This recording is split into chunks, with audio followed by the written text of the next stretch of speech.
Okay, so this is Todd Atkins, and I'm here with Remco Pardoel, one of the original UFC competitors. UFC 2 was when I first saw him. And Yeah, for anyone who may not know who you are, maybe you could introduce yourself a little bit for someone who doesn't have knowledge of you.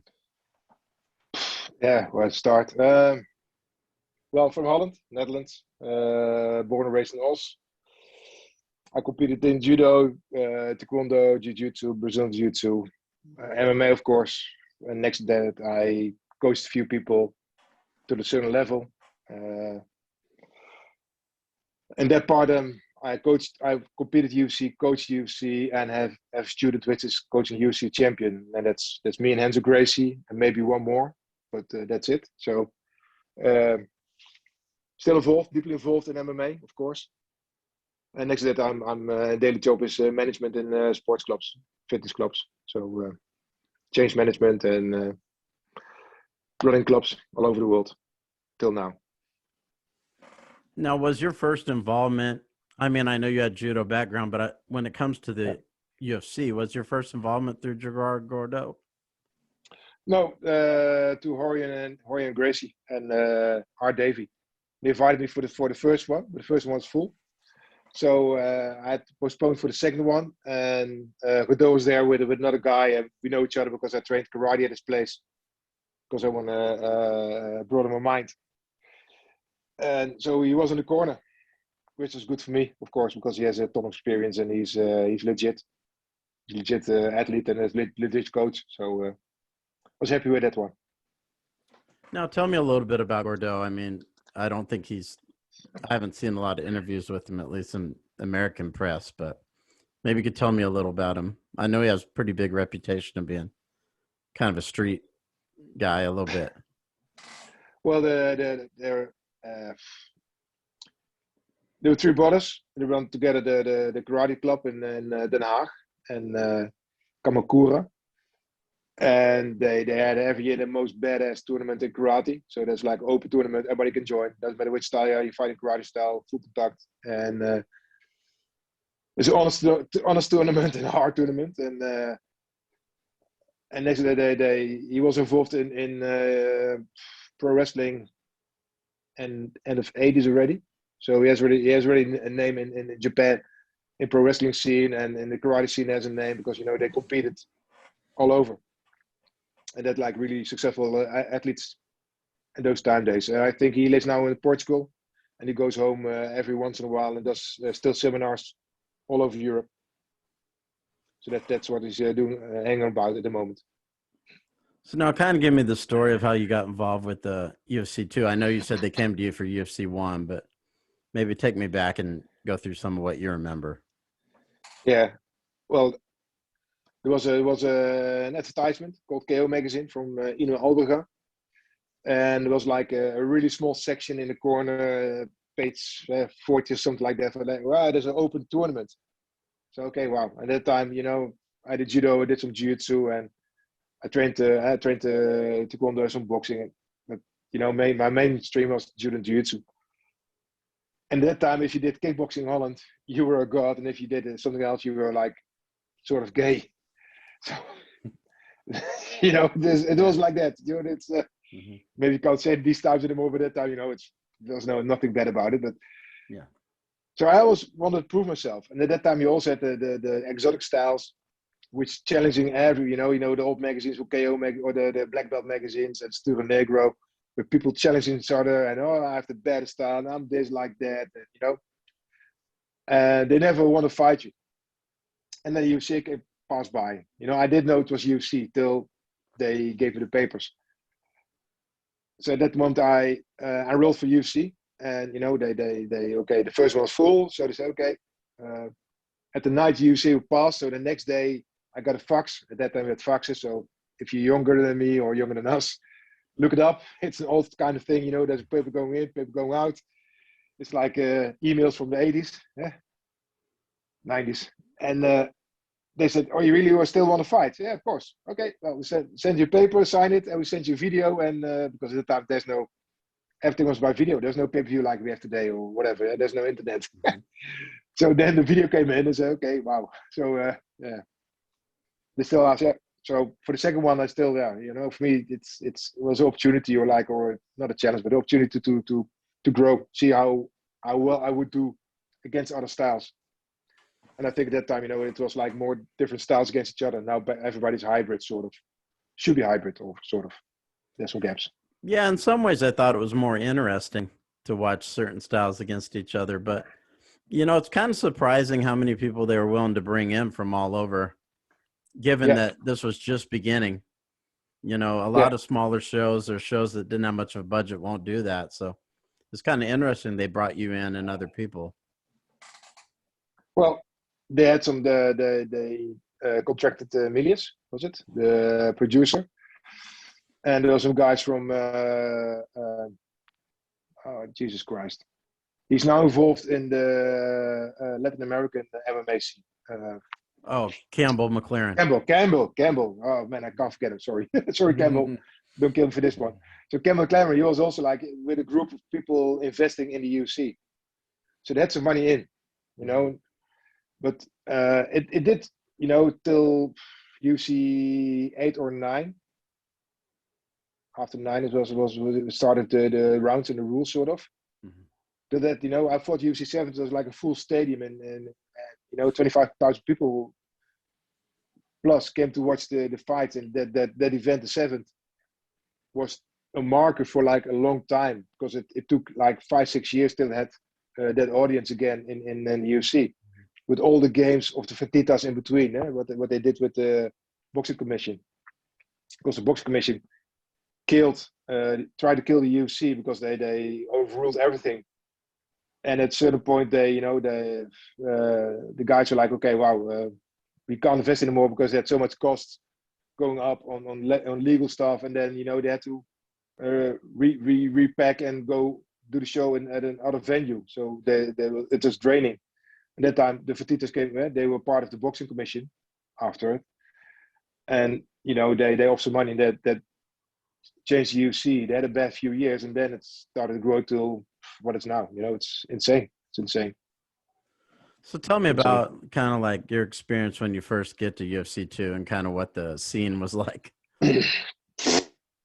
Man, I was a hillbilly from Holland, so it was my first trip abroad. I was born in Europe, and Europe is very connectable. But it treats you like a roller. But we never had tournaments like in Holland. I played just sports tournaments, so you had fight 4, 5, 6 times in a day, doing jiu-jitsu or judo or whatever. I played some Euro Cups, but it was like it should be in the same stadium as the first UFC, but they had to rebook it for whatever reason. So it was like in a community center, which like is for 3,000 people, and there were like 4,000 people inside. So it was like really crowded. They had a really narrow queue to go to the cage. Yeah, man, it was something else. And it was not a big building, so everything was like really condensed and really loud, and it was something else. It was something else. And then UFC 7 was like a different level already. Mm-hmm. Production wise, it's it's crazy. It's insane. Now, the first match you had, I don't think they ever showed that on the VHS, but the second one with Orlando Veit, they did. Oh yeah. Remember about the first match? Well, if you go back to the exotic styles, there was a guy who was a world champion, legit world champion in Pancrase, about Sierra Leone, and he had a heart of a lion. And I never fought no rules, and he didn't also, most likely. And we both believed in our styles, and both had to prove something against each other, most likely at that time. So, yeah. I got hit once, and then I said, okay, that's not good. I want to go to the ground, because if you want to fight a tournament, you can't get hurt. You got to protect your hands, because at that time you had no gloves. So if you hit wrong, it's over. So my go-to base was like, try to survive every round, but don't give too much. And I was comfortable with grappling and judo, and not like Gracie's at that time. So I took to the ground and tried to look one side, and it didn't tap. Okay, that's odd. So tried to go to the other side, pull a bit harder, didn't tap either. So okay, this is strange. And then I heard it cracking. It's like okay, so now well, fuck it, let's go for the first side again, and then really. But it took my time, because for me it's easy. I can be on the ground or stand judo for like that's no problem. And I didn't came across to punch or to whatever. So I go for the third submission. Then it really was on, and we had to tap at that time. And then man, it was funny because he was like swearing, yelling against me, and I was like, okay, sorry, this, sorry that, and John McCarthy, he laughs there. So man, you heard what he said against you? I said, no, I don't have a clue, because if I fight, I mean, I don't have tunnel vision, but I block myself. I don't do anything. I just rely on my skill set, what I have, and maybe it's good, maybe it's not good enough, but I rely on it, and that's. I was like in the zone. Man, the fight was like crazy for me. It was for me the most crazy experience, because it's the first time, and the adrenaline goes way through the roof, and you don't know what to expect till you get hit for the first time. So okay, this is different. Yeah, it was good. Then you go against Orlando. It seemed like on the VHS they were kind of promoting him as maybe someone who could get to the final. Like, what did you know about him?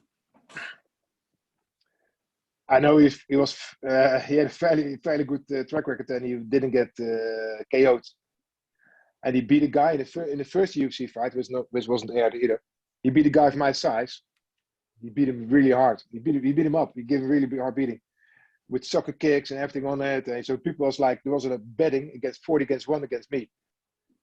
So people are okay, because I was the guy which brought in different fights to them, and they want to see like stand-up boxing and kind of kickboxing style. So then they came in and took it to the ground, and then I saw the opportunity in the elbows. I can't, if it was around 80 kilograms. That's the golden weight, sort of, because you can compete with the lower weights and you can compete with the high weights if you're around 80. You can't compete with people 150, 106 kilograms, but 110 kilograms you can manage. So it was for me like a danger zone.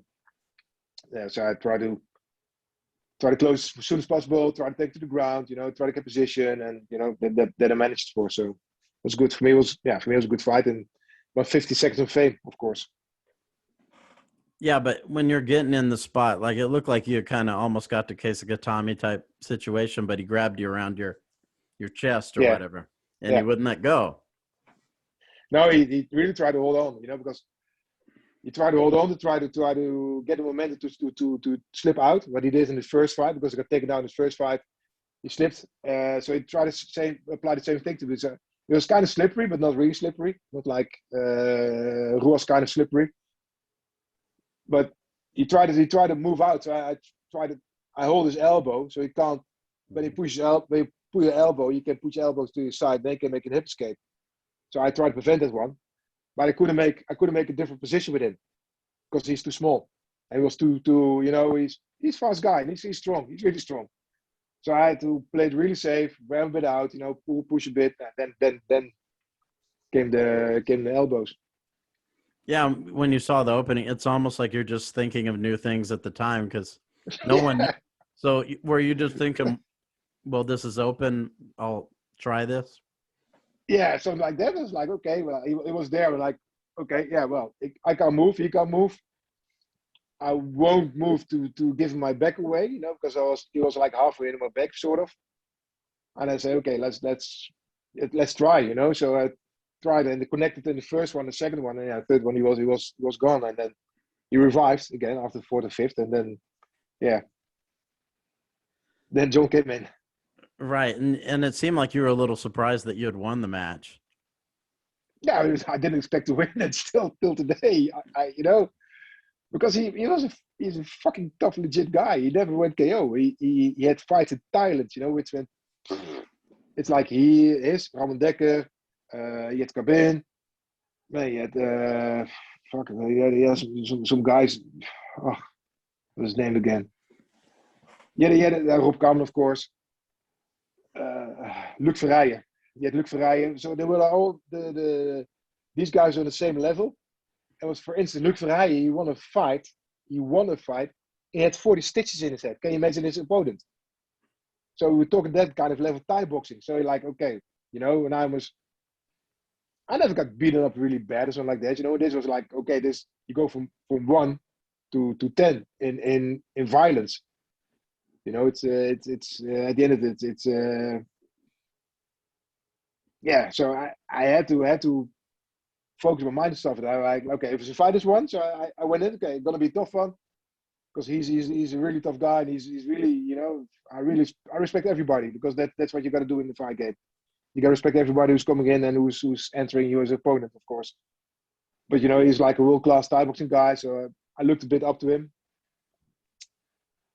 But yeah, it was my night at that time. It was my night. That's my luck. Now, this is a fairly new, you know, it was only their second show. What was the scene like when you're going back after you won your first fight, second fight? Like, is anyone talking to you from the UFC or from the production? Or you're just kind of on your own? Everyone's kind of figuring out what to do because this is all new for everybody, mostly. There was no management sort of. You know, he had a guy in Holland. He was more focused on kickboxing. He later became manager for Golden Glory, of course.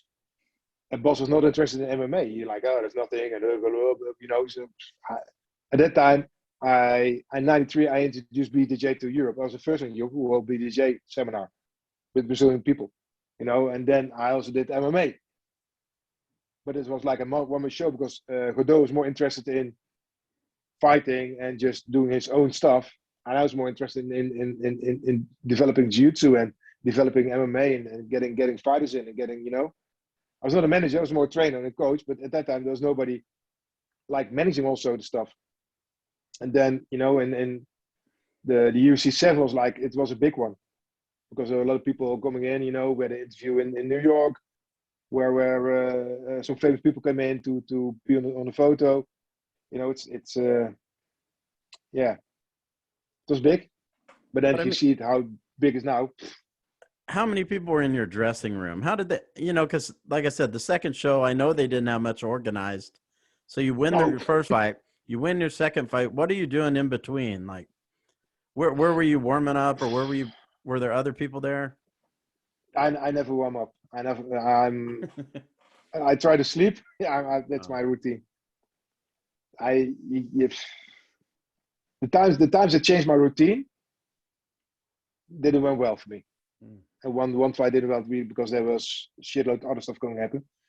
But I'm trying to go to sleep, and when the fight is there, my adrenaline goes up, and you know, I go in, I'm ready. You know, because other people need to warm up around. I don't need it. But we had like two locker rooms, and that's it. You know, and there was like a small, I don't know, dressing room with some mirrors. You know, for the artist. I don't know what's, you know, it was not a sports arena. You know, it's like it was more community center with for pop events and music events. You know, but it went really fast because you go in, you know, they brought you to an hotel across the street. You can take your time, and when your time is on, then they called you in. At the time they called you in until the fight after Royce was like, for me, in my experience, it was like 10 minutes, 15 minutes because everything went so fast, and you know, it's crazy pace.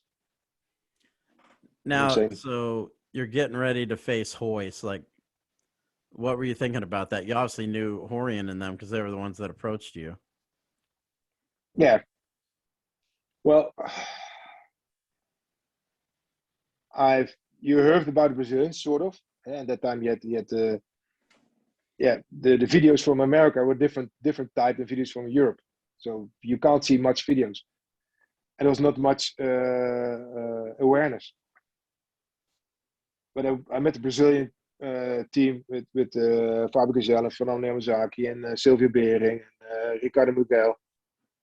I met them at the Worlds of Sports Jiu-Jitsu, and you know, where the connection. So they came over to teach, and then I know about the history. I got you know, in 1 week, I got a full history about Brazilian Jiu-Jitsu, who's who, who's what. You know, after UFC 1, I saw what they can do. You know, they had a 50-year advantage on us because they had a 50 years of Vale Tudo in Brazil, which is going on big time. And here, you know, we never heard about it. We had some free fight events, but it's different than Vale Tudo events. That's you know, free fight more a hybrid between karate some judo rules, and MMA is a totally different ball game. So I was happy he could fight, because then I could learn. You win and everything, and Royce showed me some respect because he took my back, very smart. His belt was loose, and at the moment to throw him, his belt was way too loose. So I used my leg when I go to the ground. So I like, okay, I couldn't move. Then he took my back. He could slap me around if he wanted to, but he didn't do it. He went for the choke and he kept it clean, and it was very sportsmanlike, and yeah, it was a good fight, and it owed me to go learn some more from Brazilian Jiu-Jitsu, and here I am today, fourth degree, and have 20 clubs with me. But you were used to training in the gi. So for people that aren't familiar with judo versus like Brazilian jiu-jitsu at that time, not now, but at that time, what were the differences in the ground aspect between the two? Still today, because a few years ago, you can look it up. Willem Peters against Mark Huizinga. Mark Huizinga is a few times Olympian, and he's a legit world champion. He fought against a purple belt of mine, and he got submitted 3 times in 2 minutes, because he tried a heel hook, was not allowed, other one was not allowed, and then he took him and then he stabbed him. So people are still not really hybrid training, they're doing what they need to do. And there's still people like, Brazilian doesn't work, or like, it's still there. It's okay. It's okay to have that, but it's I don't know. At that time it's like we trained Kodokan Judo. We didn't train the traditional Newaza. So we got a lot of Tachiwaza, but Newaza was like, we train it, but it's not on the level of Kosen Judo. And Brazilian Jiu-Jitsu is directly from Kosen Judo, with some mix-ups, of course, and that made it really, really, really powerful. But and then they applied it to more to fighting. Now you see a lot of Brazilian Jiu-Jitsu coaches and teachers going back to self-defense also, which is good, because I think you need to learn to defend yourself in the first place, and second place you need to learn to defend yourself in a fight against a fighter. There's different things, street-wise, try to block a knife attack or try to survive a street situation. There's a different fight there's a different level of training than you have to fight an athlete, which can box, which can. But what do you feel your knowledge of the ground was at that time when you faced it? Because you were trained in the gi, you were fighting in your gi. Yeah.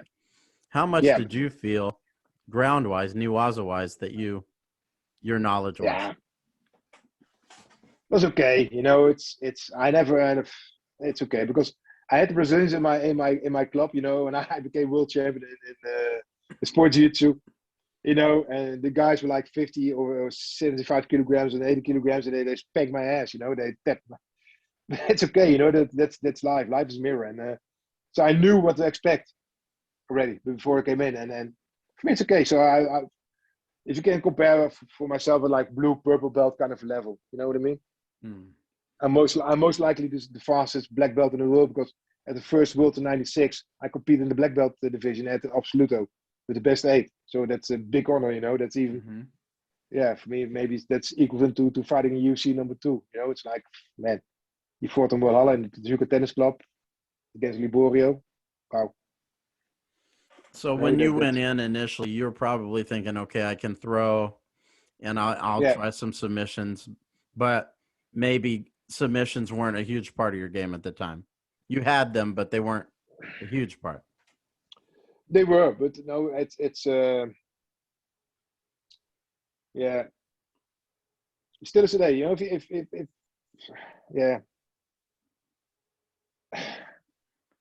judo-wise, Namaza-wise, it's more for like, okay, I go in and go in and go in. So I go in and go straight for the something. And the jiu-jitsu players, the Brazilian jiu-jitsu players, they play more in game sets and setups. When they set up something up, then they set up something up for the next 2-3 levels. And that time, I didn't have the knowledge which I have today, and I wasn't focused. I trade that, I take it down, submit you. That's it, but not like take it down, pass, pop, pop, pop. That didn't happen, because there was no resistance. Because if I competed in my style, I take people down, submit them straight in, because I could play a bit of all, but they were a different level. They were different mindset, different level, different heritage. They brought something. They brought a line of family with them, so there's also different stuff happening. I'm just there, and they were like defending the lineage also. So that there's So maybe it was that they knew how to put techniques together to set up other techniques, maybe more than you did at that time. It's much deeper level, much deeper knowledge, and better insights.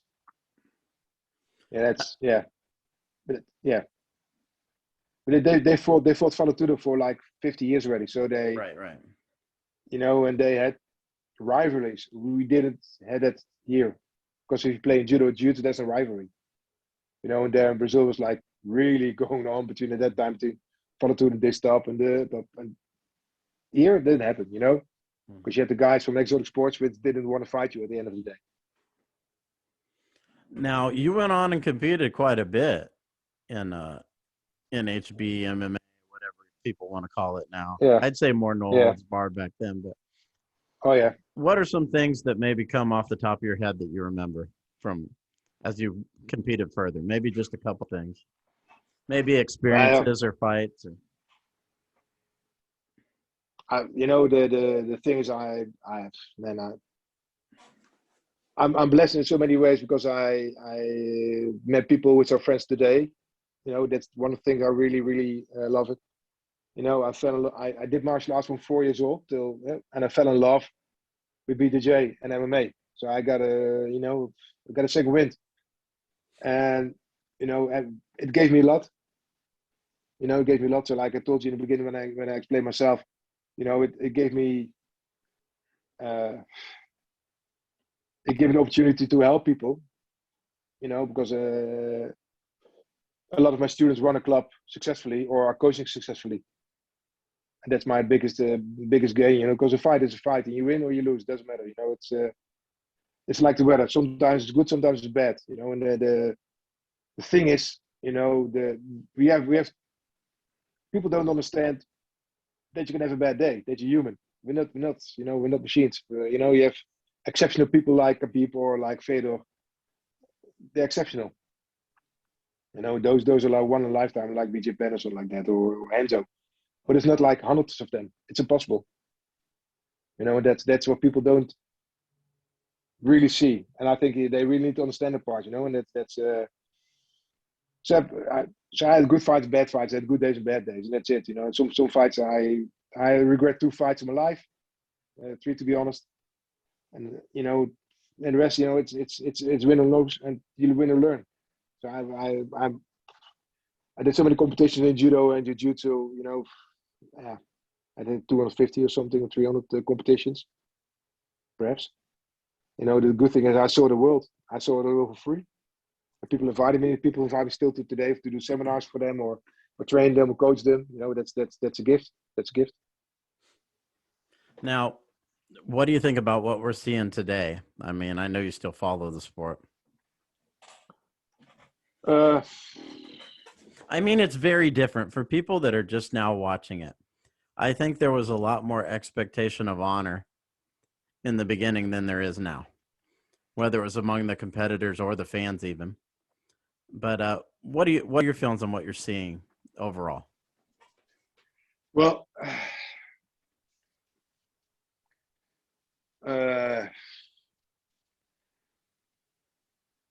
I think the level went up a bit again in the last 2 years maybe, and that's a few people are like improving by the fight. See Osman today. Khabib went better every fight. Yeah. Gaethje went better every fight. You have the Diaz brothers, which are like machines going on, and they pull up the level of sports. Especially Khabib with his team, how they live, how they train, how they are. That's insane. That's really insane. Of course, McGregor did his part, but I think he's at this moment, it's 2021. He's fading out. He had a good run. he meant a lot to the sport. Same like some other people. But it surprised me that the people which are sort of amateur starting pro, that already have the mind, that they're thinking they're at that level, and that doesn't fit in this sport. They already a lot of stuff, a lot of demands, which is not good. And I think I see with all the knowledge I can make, if I bring two people together, the three of us can make a superstar within 2 years, no problem. Because there's the most gifted boxing trainer is Barry for me. We can go with Mike. We can go with Mick. I can do myself. We got strength conditioning, wrestling, boxing, kickboxing, everything what you want. You need a few training partners. We can bring you to that level. But people don't know who's who, who's what, even from the UFC. They don't respect the legacy. They don't respect the people which are around. You know what I mean? Mm-hmm. If you look at Renzo Gracie is one of the gods of our sport, and he doesn't get the love he deserves. That's wrong. And people don't see it. And people same instant. The death squad is run by Renzo, because Danaher is the assistant of Renzo, not all the way around. Renzo is so modest and so down to earth. He doesn't boast on that one. But it's one of the things people are blind. Say, oh, they know that. Guys, fuckers. Renzo is the guy who runs the show, but he's busy. He can't be everywhere. He taught the guys, he built the guys, he rocked the guys. Renzo is the other guy which fought UFC, coach UFC, as coaches which are coaching UFC champions. Guys, he's alive. Give him more respect, give him more space to expand. People don't see it.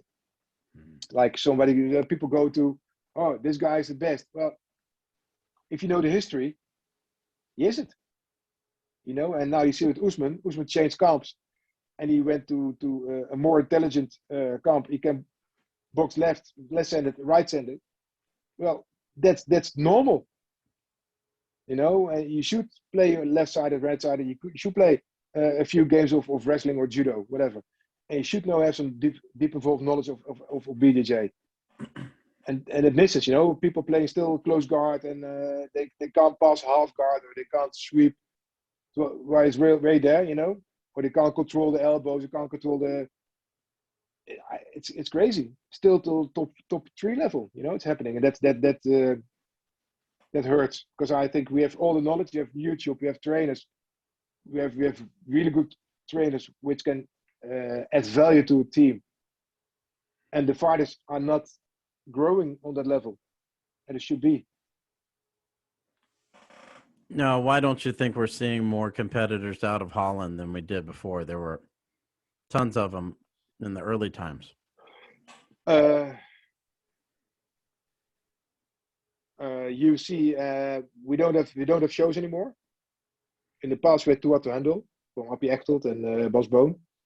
They were like hybrid shows, which I love the best. And a few kickboxing fights and a boxing fight and a few MMA fights. That raised the bar. We had some bad people running around, some thieves, and that's I got stolen twice, which happens. It's fine, but I always tell people, as I try to give you, if you don't agree with me, what's gonna happen? We've been together for like 5, 6, 7, 8 years, and I'm relentless. I can be really relentless because I see the potential in you, and I see what you can be at the end of the day. But if you choose to step out, it's fine. Then respect me, respect yourself for the most, respect yourself, and start over again with new people, new team, or do whatever you want. But don't pull people from my gym or my people or my team. Or don't try to take my position. That's not the way I raised you. That's not the way of honest people should be. And that happened in Holland, and it cost a lot. But that's a free choice. And I want the people for Golden Glory what should happen, and it happened at that time. So And the other side, we don't have the amateur competition. I think we really need to have a strong amateur competition, which is going to build strong pros. But we're starting a movement at the moment, and we're in between the EMOF, which is regulated in amateurs, or we're going to merge something with EMOF together. We don't know what we can do or what because we have different laws in Holland. Like every country has different laws, and we need to obey the laws, of course. But that will help to get better fighters within 2-3 years again. Absolutely. Yeah, I mean, because Golden Glory was churning out a lot of fighters. And in some ways, I felt Alistair was a little sharper when he was with Golden Glory than when he kind of made his second run in the UFC. He was a lot more sharper in his technique. You know, I think his stand-up technique especially. But, I mean, it's understandable because of Holland, it's so many good stand-up fighters there. But I think, you know, when you watched him these last few fights, he didn't seem to have the same crisp technique that he had before. No, but there should be. I love Alistair because he brought love to the sport. Now he had a really long stint, he had a really long run, so he had a really long autumn in his career, and at the end, I do believe it's the same with Badr. Your mind is ready, but your body is finished. At a certain point, your body's run out, and I think Alistair put his mind, and I really hope for him he will get the title, but for Golden Glory, they first had Carbin as a trainer and the Hammers. Something happened which shouldn't happen. They should kept with Carbin because Carbin was his teacher, and then he KO'd everybody with the knees and with everything else. And Alistair should, I think the management should be more, especially Martijn, because he was big involved in that part. You should keep it as it was. If you have a winning team, keep it as it is. Don't change it. And Alistair changed, and at a certain point, Alistair was more. They fell out. Alistair Martijn, of course, and that should happen because they could be different. But Alistair should keep his camp as it is and have additional trainers in. And he changed the whole team completely at a certain point. This isn't good. I think he should say, listen, I go back to Cabin, fuck it. I'll bring this guy, and then he would have a really good stint. But he didn't do that.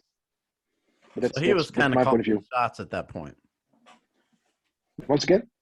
Alistair was kind of calling the shots. He was in charge at that point. He could kind of do whatever he wanted. He was sort of. And that's okay. I coached Stefan for a while, with a good stint, and he was really close to getting the title shot. Private stuff happened. He called the shots, but he was always okay. Bob was his stand-up trainer. I was his ground trainer. When the stand-up, I shut up. When I go to the ground, I talk. And we trained. We talked together. What's good for you? I brought some people once in a while. I brought a different boxing trainer, which is going to be additional. But if you're a coach, if you're a head coach, create a good energy altogether. Get the right people at the right spot, also in training, because you have different egos, and then bring in additional people for 2 months, 3 months. And if it runs, let them come back in certain whiles. But make additional and add value to the team. And if somebody's better than you, I don't care if somebody's much better than me in boxing training. I'm happy when I can get his people in because they make me smarter and they make the team better. But if you have the right people, they know the value and they know the place. It's wrong, and that happens a lot. The people go in and they're going to steal a spot and they're going to steal a place, and that's wrong. Don't do it. It hurts you, it hurts the business, and it hurts the fighter. So you feel like a lot of the scene in Holland has suffered from that? Oh yeah, big time, absolutely.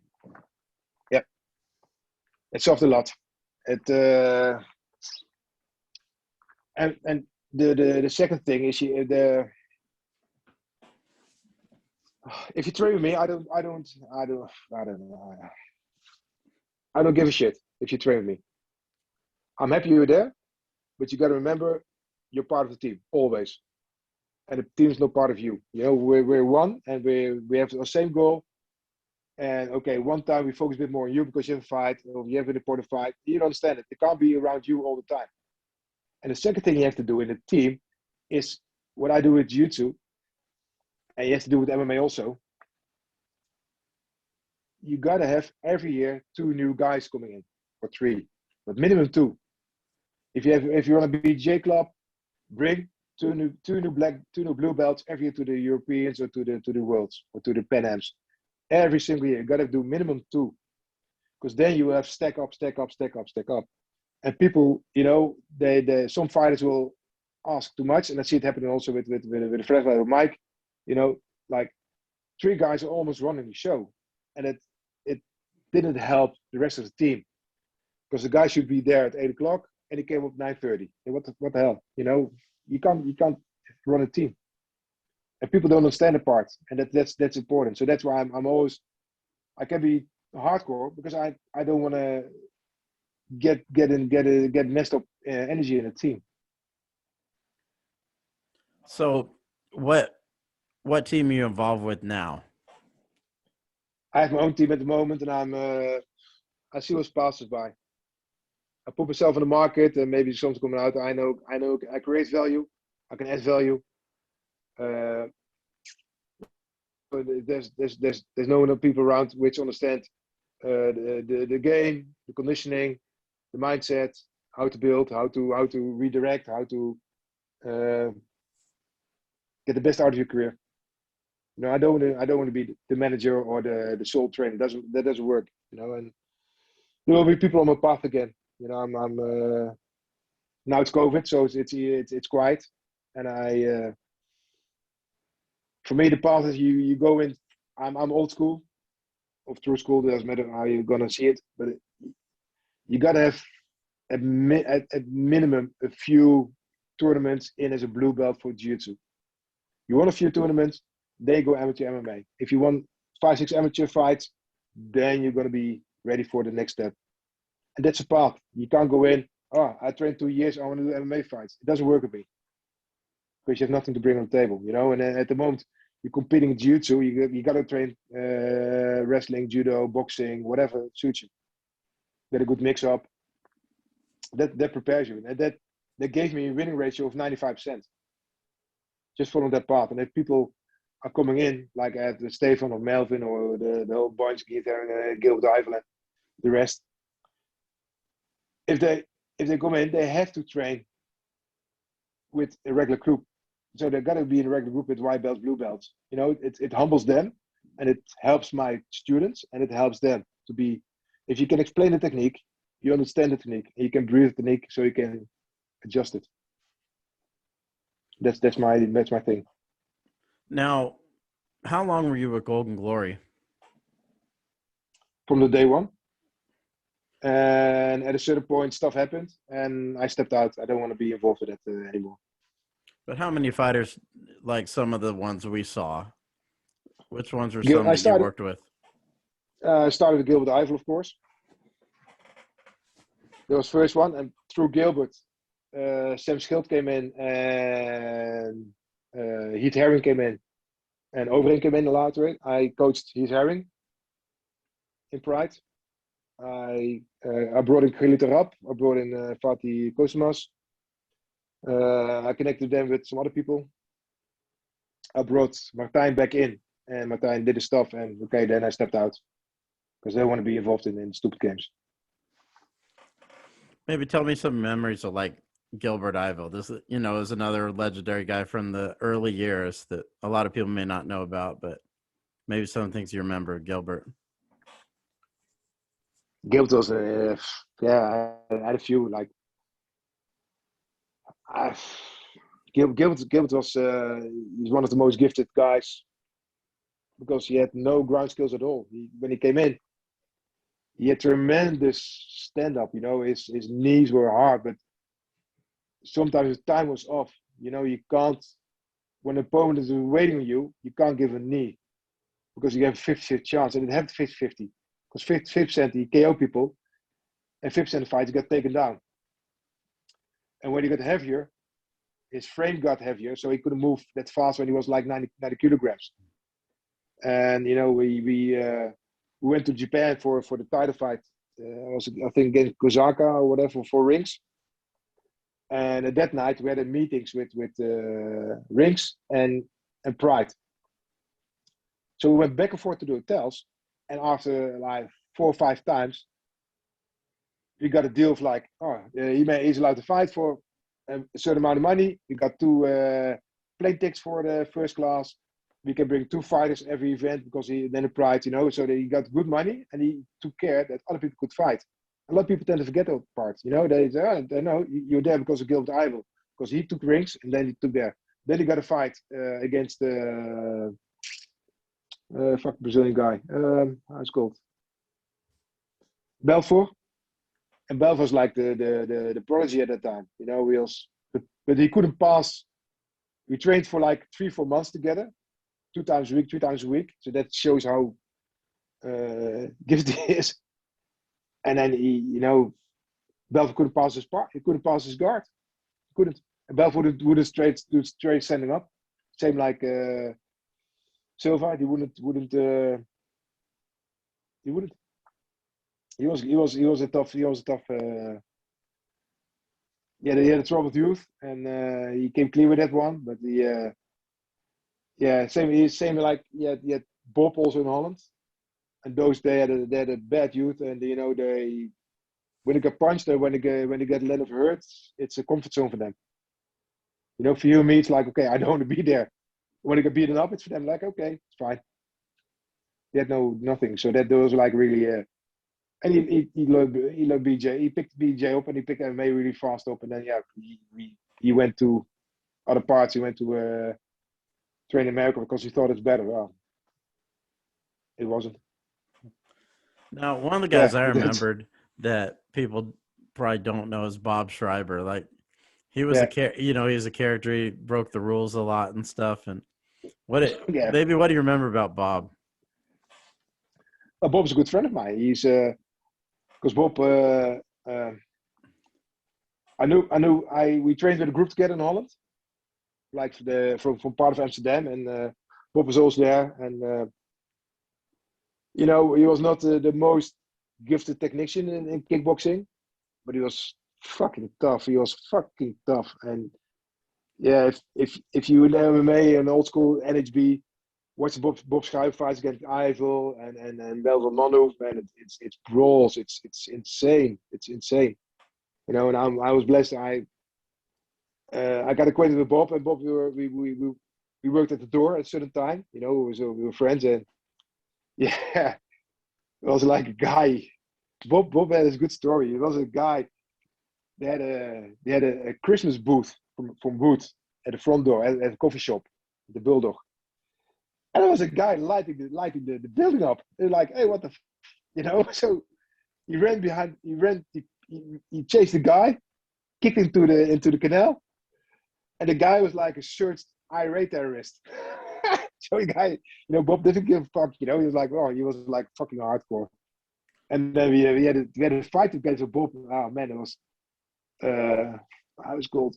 I should fight Monty Hornstein and Bob the other guy, but they changed the card 5 minutes before the fight. Oh no, we're gonna change. You're gonna fight this guy. You're gonna fight that guy. So okay, that fight of Bob with Monty Hornstein, the first one. That was. Let's say there was a tough one. It was a tough one. We had to put needles in his hand to keep him with us. It was a tough one. But Bob he doesn't care. And then after a few years, he called me for like, can we work together? Because he had Stefan, and Stefan's like going to UFC, and that's what I meant. So we really talked over, and we understood each other really well. And we had a good run, Stefan, till he got health problems.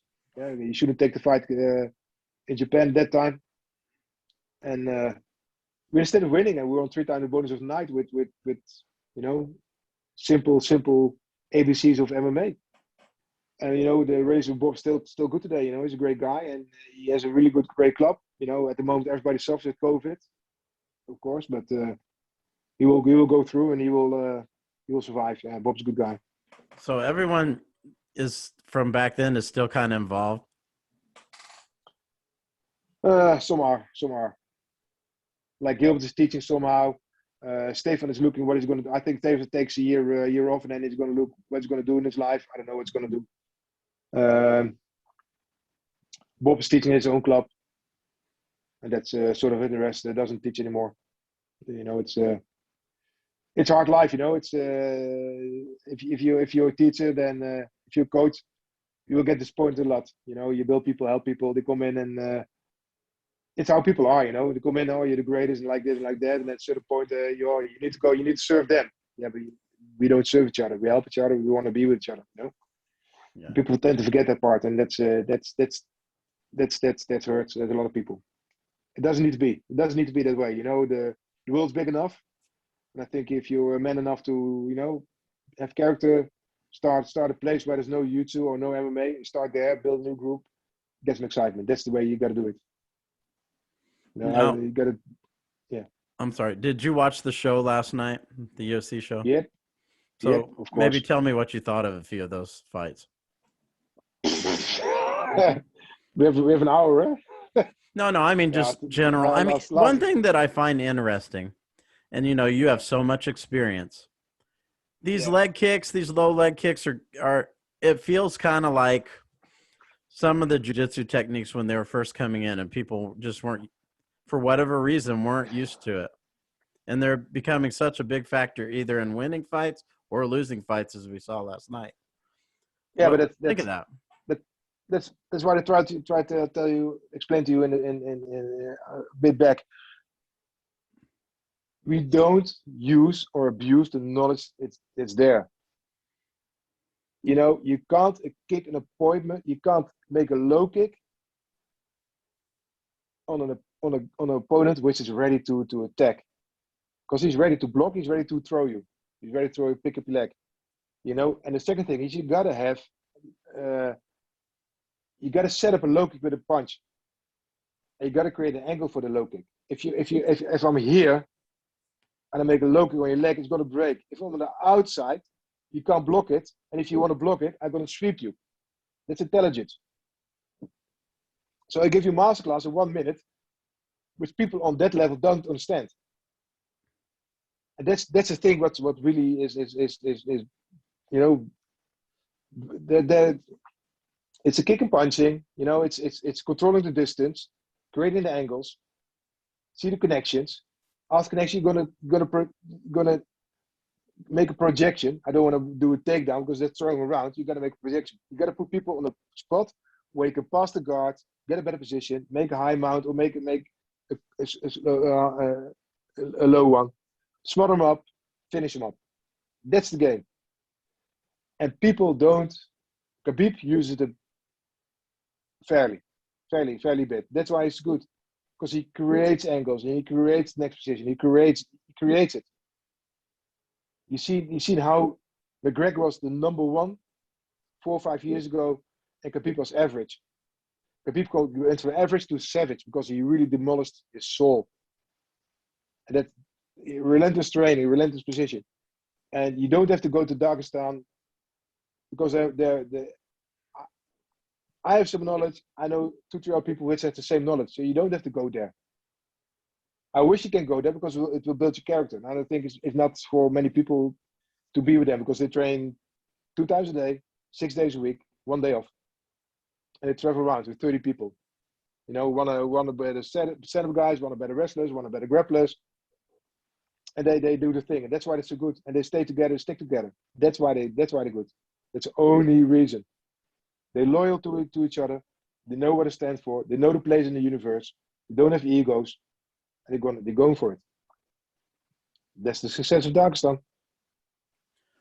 But when it comes to his kicks, I thought you brought up a good point. I mean, Holland, obviously, kickboxing, rich tradition, Muay Thai, everything. But you're saying the reason you think you're seeing it both affect people defensively and offensively is because they're not setting it up right. They're not attacking from the right angles. It's more mistakes that MMA got. But why is that? These guys are experienced fighters. Ego. I think it starts with with a few coaches. You know, they are really afraid to bring other people in. You know, qualified people which I worked with, I never ever took a fighter for them. I only raised the bar. You know, I didn't create a splits in teams. I didn't create drama in teams. You know, I just added value. And I know that 5-6 people around which can do the same thing for a team. And the world is small, but UC is ignorant, because they have the UC Performance Institute. Well, which people are top-notch trainers, which did the same thing like me and Enzo? None. Of course you're gonna add value to a fighter, but you don't extract everything to make him really, really great. Like Ngannou, he's a great fighter, he's a great athlete, you know. But UFC should made a better deal between him and his trainer and better understanding. You know, he said, listen, we're going to add value. It's going to be good for you. It's going to be good for your team. It's going to be good for your next 2-3 fighters. And now MMA Factory in Paris is, you know, on a sidetrack, which was at a certain point one of the biggest teams for bringing new fighters in Europe. You know, that's a shame. It's a shame for the sport. You know, you gotta see the next levels. You know, you got to see the next steps. You know, and that's I don't see it happening. You know, China is is one of the biggest markets. You know, they put people over there in the performance institute. Why? You know, bringing for 3 months a certain trainer in exchange, and if it works well, he goes back every year. That's really good. It doesn't happen. They put people there. I don't know why. They're not going to add value. I don't see Zhang getting better. You know, and I seen great fights yesterday. You know, I love Rose. She deserves it. She's so humble. She's so great. You know, Usman improved because he can fight left and right now. So that's you know, but it should be every single fighter within the UFC should fight left and right stand, offensive, defensive. Not happening. And UFC should be best of the best. You know, and that's why certain teams are growing and stepping up, because there's a lack of enough quality and enough leads. You know, UFC is too much focus on certain territories, and they should make like a card which is more international and more continental. That helps. You know, it's easy because they can attract 1,000 people if they want to, and maybe the shows are a bit. You know, people love seeing fight. But they need to have, okay, today we're going to do Holland against UK with Germany. Boom, winner gets this point. That would be much better. There's a lot of talent, you know. And then when people have talent, they bring people too soon. Like Darren Till, I had, you know, I didn't have high expectations, but you know, I saw a future in him. They brought him way too early. You know, that's also with some other people. You know, they burned up between 4 or 5 fights in UFC. That's wrong. That's wrong. And that happens too much. Couldn't happen. And we can name both 5 or 10 within 5 minutes. That's a shame. Shame for the sport. Yeah, it's just interesting how MMA, a lot of these techniques that have been around a long time, they make this big impact and then they go away. They make a big impact, then they go. And right now, it just seems like the leg attacks is making big impact because, like you were saying, guys don't know either where to throw it, nor do they really know how to defend. Both, and they don't know. Just don't know. And you know, it's for me, it's a bit ignorance, and they follow one guy or 2 guys. Well, they're much more better people than the 1-2 guys which are around at the moment. Because you can be a great pad trainer, but you need to understand the follow-up steps which you need to make. You know, MMA is not about it's good if you can wrestle really well and you can do jiu-jitsu or you can judo, wrestle, whatever really well. It adds your game. That makes you more confident. If it goes wrong, I can make a takedown. But I still see people going straight in, straight out, you know, not creating angles, not diverting, not pivoting, whatever. You know, and it should happen. It should happen. That's a concern. People go running away with certain people. Say, okay, that's nice, but I can point out 5, 6 people which are way, way better, way better. So if you're explaining to a fan or somebody who was just watching last night who hasn't watched sport, what did Chris Weidman do wrong that created the situation for his leg to break like that? He went straight in. He should have stepped. He should have diverted with a fake left or fake right. I don't mind. You fake it up, step out, so that the feet of your opponent and your foot is like this. Then you're allowed to kick. But when you're like this with your legs, and your foot are like the opponents and you are the same, don't kick. Oh, so when your feet are parallel, you can't kick. No, never. If you're right like this, 2 feet, it's not good. Your feet has to be here, his feet has to be there, and that's the outside leg of his. So you have to be on the outside of him. They can make an intro, so his head is up and he can't defend, and then you make a low kick. Then you really cut his leg away. And if you try to pull it up, you will sweep it. Easy. So your lead foot has to be outside of their whichever foot is close. Yeah. Always. Okay. Always. Unless you have the level of say judo that you can cut every angle, but that's different. That's a different game. Triple C. So because he just kind of flicked it out there and he was even with him, parallel with him, that's why his leg snapped like that. Yeah, 100%. Yeah, it happens. Yeah, but when you're on the outside, you're putting more force into it. What's the difference as far as the impact goes? Why does it not break in that situation? Because your hips are connected. Yeah, your hips are connected to your legs, of course. Mm-hmm.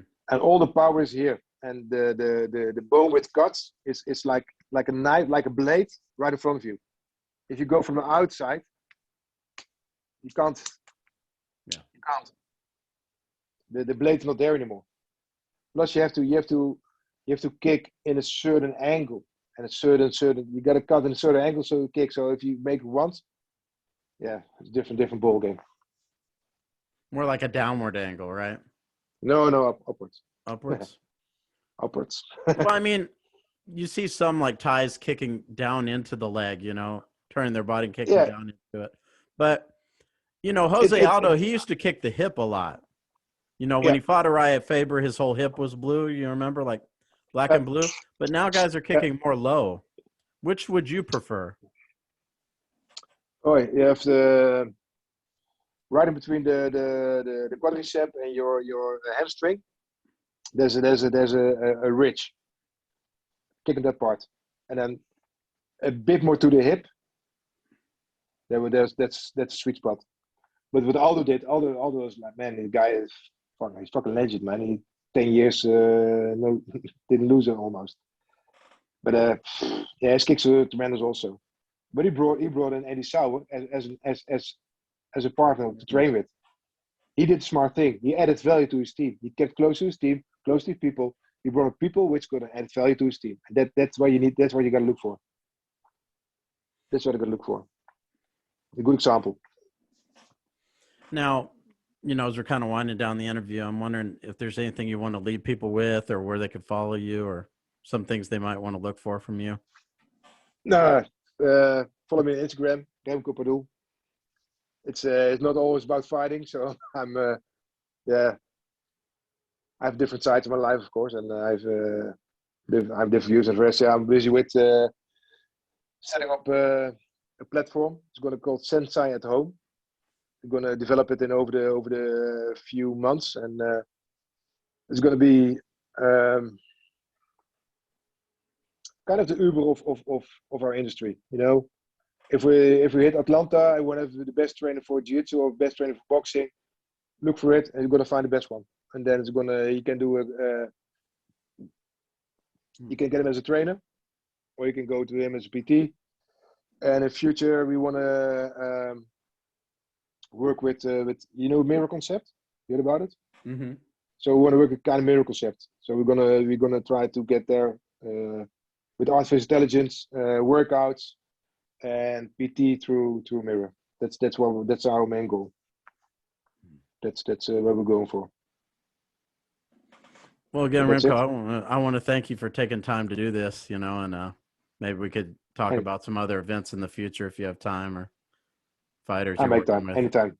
But I really Anytime. appreciate you taking the time. It was great talking to you and great meeting you. Thank you. I Thank you very appreciate it. much. See Take you next care. time. Bye bye. Bye-bye. Bye. Have a nice day. Bye bye. You too.